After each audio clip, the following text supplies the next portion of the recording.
Budget മുതൽ Epstein ഫയലും കടന്ന് ഇന്ത്യ അമേരിക്ക കരാർ വരെ ഭിന്ന വിഷയങ്ങളിൽ കേന്ദ്രത്തെയും നരേന്ദ്രമോദിയെയും അതിരൂക്ഷമായി ആക്രമിച്ച് കത്തിക്കയറിയ രാഹുൽ ഗാന്ധിയെ ലോക്സഭയിൽ ഇന്ന് രാജ്യം കണ്ടു.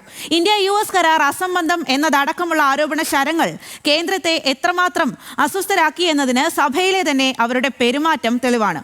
ഓരോ നിമിഷവും രാഹുലിന്റെ പ്രസംഗം തടയാൻ അവർ ഇടപെട്ടുകൊണ്ടേയിരുന്നു. സഭയിലെ ആരോപണങ്ങളിൽ ജനം പ്രതികരിക്കുകയാണ്. രാഹുൽ ഗാന്ധി പറഞ്ഞതുപോലെ ഇന്ത്യയെ കേന്ദ്രം അമേരിക്കയ്ക്ക് വിറ്റു എന്നുള്ളത് കോഴിക്കോടുള്ള ആളുകൾ പറയും. ആകാശ് തടത്തിലാണ് അവരോട് ചോദിച്ചിരിക്കുന്നത്.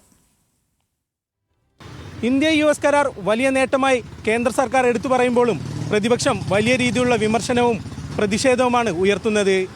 ഇന്ത്യയെ മോദി ട്രംപിന് വിറ്റോ എന്ന ചോദ്യം നമുക്ക് പൊതുജനങ്ങളോട് ചോദിക്കാം, അവരുടെ അഭിപ്രായം തേടാം. കേരളത്തിന് അനുവദിച്ചുള്ള ബജറ്റ് നോക്കുമ്പോൾ നമുക്കൊന്നും തന്നില്ല. കേരളത്തിന് ഇന്ത്യയല്ലേ, പക്ഷേ വേറെ രാജ്യത്തിന് അദ്ദേഹത്തിന് ചുമത്തുമൊന്നും വിഷയമല്ല. ആ രീതിയിലേക്കാണ് പോകുന്നത്. അപ്പോൾ ഈ ഇന്ത്യ നരേന്ദ്രമോദി വിറ്റു എന്നാണ് മനസ്സിലാക്കേണ്ടത്. ശരിക്ക് വിറ്റ തന്നെയല്ലേ. എന്താ പറയുക, എക്സ്ട്രീം ഫയൽസ് എല്ലാവരും കണ്ടതായിരിക്കും. അതിൽ എന്താ പറയുക, മോദീൻ്റെ പേരും എല്ലാം പരാമർശിക്കുന്നുണ്ട്. അതിലൂടെ നമുക്ക് മനസ്സിലാക്കാൻ പറ്റുന്നത് US ആണ് എനിക്ക് തോന്നുന്നു ഇന്ത്യനെ ഭരിക്കുന്നത്. കാരണം മോദി US-ൻ്റെ അതായത് ഒരു പപ്പറ്റ് പോലെ എന്ത് പറയുന്നോ അത് കേൾക്കുക. ആദ്യം മുതലേ രാഹുൽ ഗാന്ധി പറഞ്ഞൊരു കാര്യമല്ലോ.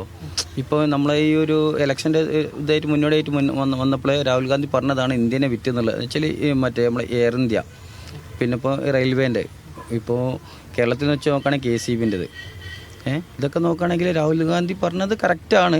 ഇപ്പോൾ എപ്സ്റ്റീൻ ഫയൽസ് അതൊക്കെ ഭയങ്കര വിവാദമായിട്ടുള്ള കാര്യമാണല്ലോ. അപ്പോൾ മോദി ചിലപ്പോൾ അതുകൊണ്ടൊക്കെ ആയിരിക്കും US-ന് ഇന്ത്യനെ വിറ്റത്. അമേരിക്കയ്ക്ക് വിറ്റ് മെയിനായിട്ട് പറയുകയാണെങ്കിൽ പാസ്പോർട്ടിൻ്റെ ആവശ്യം, പിന്നെ എക്സ്പോർട്ടും കാര്യങ്ങളും അതിൽ പ്രധാനമായിട്ട് എടുത്തു പറയാനുള്ള കാര്യങ്ങൾ തന്നെയാണ്.